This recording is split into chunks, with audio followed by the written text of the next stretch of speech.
Samajwadi party के राष्ट्रीय अध्यक्ष अखिलेश यादव, पार्टी के पूर्व एमएलसी एवं पूर्व राज्य मंत्री सुभाष चंद्र यादव जन्मोत्सव के अवसर पर आयोजित कार्यक्रम में शिरकत करने पहुंचे, जहां उनका कार्यकर्ताओं ने स्वागत किया। इस अवसर पर करहल में पूरे विधानसभा उपचुनाव को लेकर जनसभा को भी संबोधित किया, जहां अखिलेश यादव ने बीजेपी पर निशाना साधते हुए कहा कि जो लोग परिवारवाद के खिलाफ थे वह आज अचानक रिश्तेवादी कैसे हो गए। जब बीजेपी को लगता है कि वह चुनाव हार जाएंगे तो कोई ना कोई तिकड़म करो, कोई ना कोई ऐसा संदेश दो जिसका समाजवादी पार्टी के लोग जवाब ही देते रहें। मैं दावे के साथ कह रहा हूं कि करहल की जनता न सिर्फ इस चुनाव में बल्कि 2027 के चुनाव में भी ऐसा परिणाम देगी कि बीजेपी की करारी हार होगी। उन्होंने कहा कि तेज प्रताप यादव यहां से चुनाव ऐतिहासिक मतों से जीतने जा रहे हैं। सपा प्रमुख यादव ने कहा कि समाजवादी पार्टी और कांग्रेस की जो रणनीति है उससे बीजेपी पस्त हो जाएगी। हम दोनों पार्टियां मिलकर इंडिया गठबंधन मजबूत करेंगे और 2027 के चुनाव में इनको मिलकर हराने का काम करेंगे। उन्होंने कहा कि विपक्षी गठबंधन महाराष्ट्र में बीजेपी को हराने जा रहा है। मुख्यमंत्री योगी आदित्यनाथ द्वारा काटोगे तो बांटोगे के नारे पर भी अखिलेश यादव ने जवाब दिया। उन्होंने कहा कि ये नारा बीजेपी वालों की लैब में तैयार होता है। अब हम लोगों को जानकारी करनी पड़ेगी कि वह लैब कहाँ है और जिसमें इस तरह के नारे तैयार होते हैं। ये नारा किस पर सबसे अच्छा लगेगा, इसका भी बीजेपी ने रिसर्च किया है और मुख्यमंत्री से कहलवाया गया है। वहीं बहराइच की घटना को लेकर अखिलेश यादव ने कहा कि बीजेपी के लोग हिंदू मुसलमान करना चाहते थे। भारतीय जनता पार्टी किस स्थिति पर पहुंच गई है, उन्हें अपने ही कार्यकर्ताओं पर एफआईआर लिखनी पड़ी। अखिलेश यादव ने कहा कि भाजपा के चेहरे पर विनाश दिखाई देता है और उनके हाथ देखोगे तो विनाशकारी रेखाएं उनके हाथों पर दिखेंगे। ये विकास नहीं कर सकते, ये विनाश कर सकते हैं। देखिए, आपसे बेहतर बीजेपी को कोई नहीं समझ सकता। हमारे पत्रकार साथियों, जब बीजेपी को लगा कि वो हार जाएंगे तो कोई ना कोई तिकड़म करो, कोई ना कोई तिकड़म करो, कोई ना कोई ऐसा संदेश दो जिसका समाजवादी पार्टी के लोग जवाब ही देते रहे। ये लोग तो परिवारवाद के खिलाफ वाले लोग थे।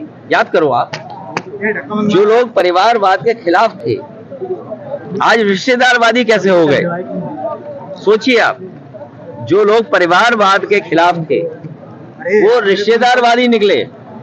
और मैं आपसे कह रहा हूं, करहल की जनता न केवल इस चुनाव में बल्कि 27 के चुनाव में जब सरकार बननी है, सरकार के चुनाव में भी ऐसा परिणाम आएगा और ऐतिहासिक परिणाम तेज प्रताप जी के पक्ष में आने जा रहा है।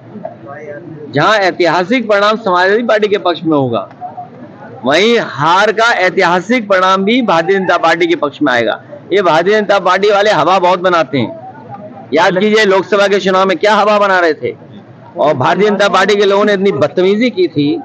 आपको याद होगा कितनी बदतमीजी की थी इन्होंने, कितना गलत संदेश देने का काम इनसे और कोशिश की थी इन्होंने।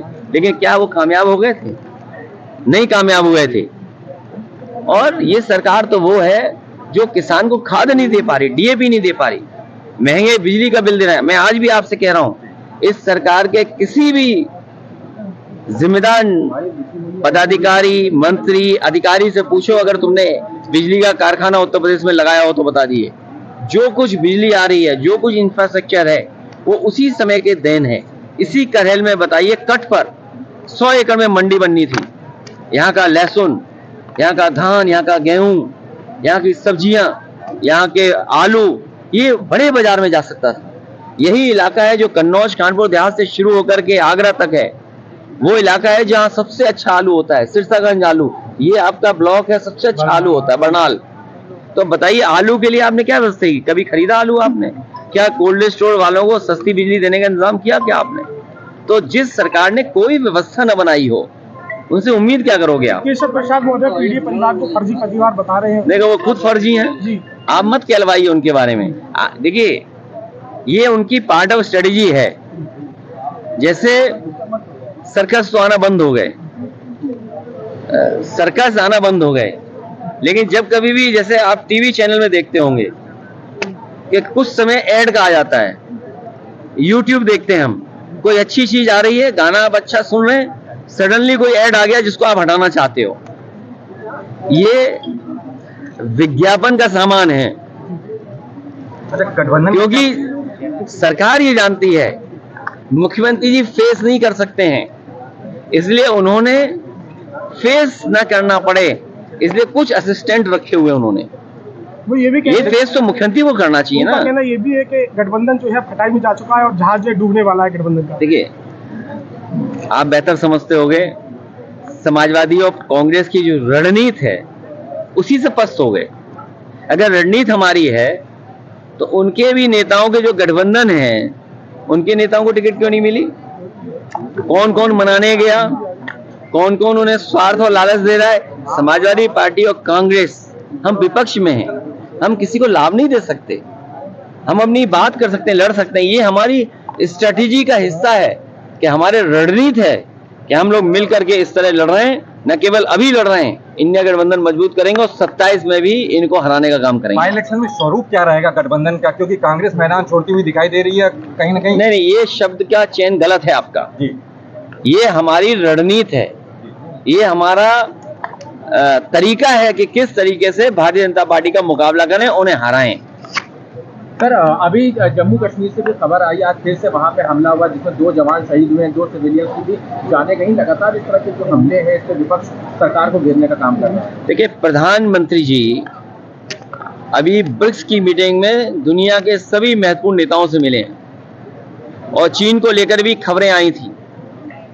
और इधर हमारी सीमा आज से असुरक्षित नहीं है, जब से बीजेपी की सरकार आई और असुरक्षित हो गई है।